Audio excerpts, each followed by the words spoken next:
Joining me now, three of the best radio talk show hosts in the country in Chicago. Steve Cochran, WGN Radio. We're also simulcasting right now over WGN, WGN over CNN. That's the way that works.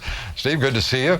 In nice Los Angeles, Doug McIntyre, KABC Radio. Doug, good to see you. It's been a while. This is the only way I can get on WGN. Well, come on your show. Call me. Did you hear Cochran? He's going to work something out with you here. I know he won't take that call. And here in New York, Rachel Maddow of Air America. Good to have you here, Rachel. Nice to see you. Well, let's start with Bill Clinton on the campaign stumping and bristling at the idea that the media is being unfair to his wife. What do you think, Rachel? I think that's his job at this point in the campaign, is to stand up for Hillary Clinton, to play the role of husband and protector. I think this is something that makes people comfortable. They like hearing Bill Clinton talk, and they like him sounding like a husband to his wife. I think there's an interesting piece of this, though, Lou, and that is there's a lot of people I'm running into who keep saying, well, I can't wait to get Bill Clinton back in the White House. He's not running. And I can't really picture a lot of scenarios once Hillary could possibly be elected where they're sitting around the fire and she says, honey, what would you do about China? So I think people need to get that out of their head. And then she spent a lot of time this week on the Obama has no experience. And, she hasn't been in the gig that long herself. So I don't think that's a real strong path for her to be taking. I'll just say, though, I think that that's exactly the issue why it's good that Bill is saying the things that he's saying, because he's not weighing in on policy. He's weighing in on be nice to my wife. He's playing a very first lady kind of role here, which I think is what people are comfortable with. Yeah, he's gone Elizabeth Edwards. He's playing, well, it's true, because until there is a vice presidential candidate on the ticket to be the pit bull, the spouse has to sort of be the wingman here, and in this case, that's what he's doing. But I do disagree on one thing. He is running again. Yeah, I think that's an interesting point, too. The idea, by the way, that we find out this week that the national intelligence estimate was kept from a president for 3 months, and that it reveals that Iran is not pursuing a bomb. It seemed like something of a bomb to me, and the Washington Press Corps was dealing with it as if it was sort of business as usual.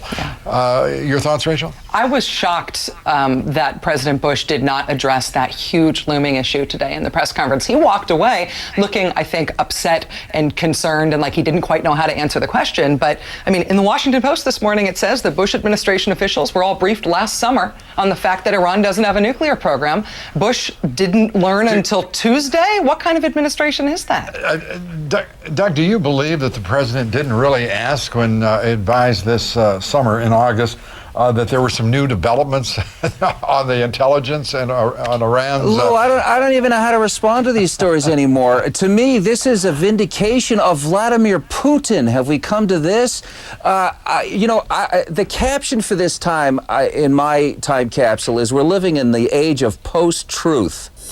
That's a wonderful way to look at it. Because what's up is down and what's down is up. How is it possible that we go back to our allies and try to get them to believe us on anything? I think down the road, and I don't know how far down the road, but I think this president is going to be remembered as being crazy like a fox, like a crazy fox, a crazy, crazy fox. Crazy like a crazy, crazy fox. Crazy like a crazy fox. I'm stealing that. I believe, I think all of us generally probably feel he probably on some level got the memo. I don't know what legacy you could protect at this point. Having said that, Iran has done something traditionally and cyclically almost, where they build up just as far as they possibly can, and then they get some pressure from the international community, and then they back down.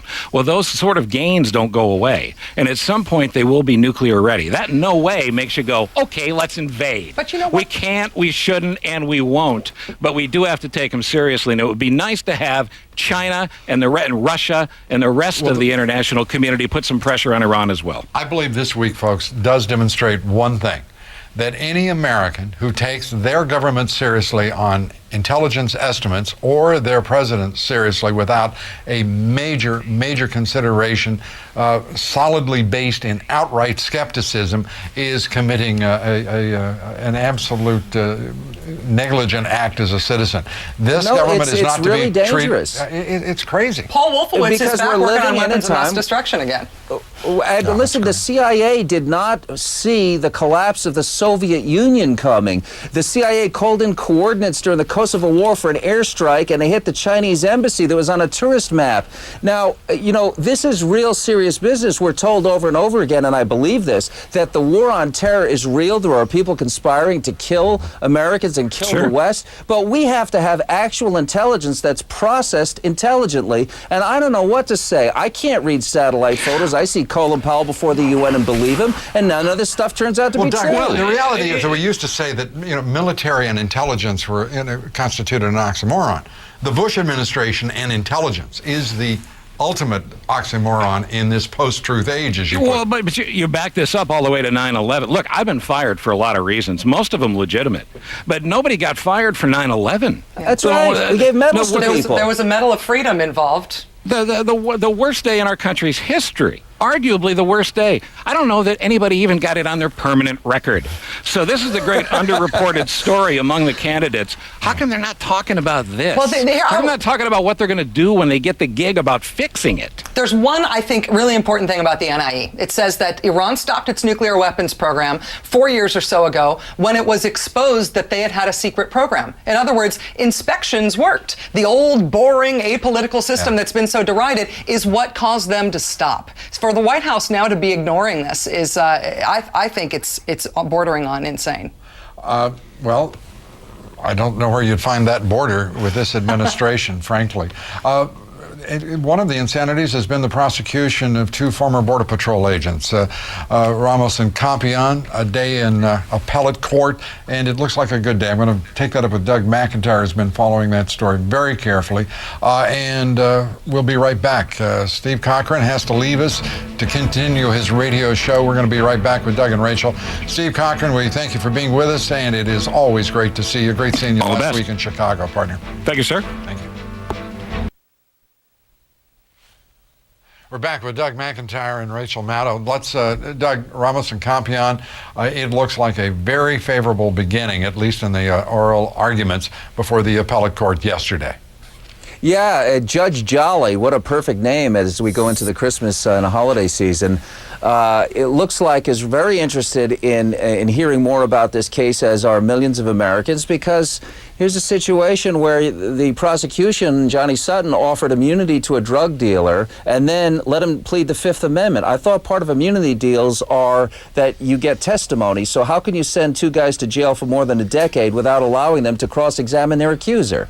Well, it's very clear that the deputy U.S. attorney in the Western District in Texas, who went after these border agents, didn't care one whit about justice, are doing the correct thing, and Johnny Sutton has responsibility for what his office perpetrated, which is, in my opinion, and I know yours, an outrageous miscarriage of justice. So let's hope that justice is finally available to these fine men here.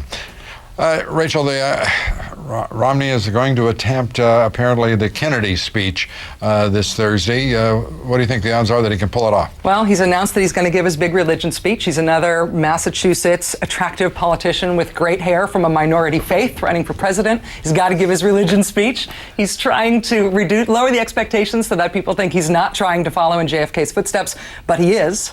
I think the big problem for him is that that JFK speech in 1960 was all about how important it is to keep church and state separate. Romney can't give that speech in the Republican Party in 2007. It's going to be hard for him to come up with another argument for why a minority faith still gets the presidency. Doug, you get the last word. Any thoughts on religion, Romney in 2007? Well, I think that the same people that are building up Huckabee will hate him if he actually gets the nominee, because you talk about separation of church and state, he's a minister. So it almost seems to me that the Democrats want him to be the nominee because they think he'd be the easiest to beat. Well, all I can say to both of you and Steve Cochran, where he's still with us, is hallelujah, and thank you for being with us.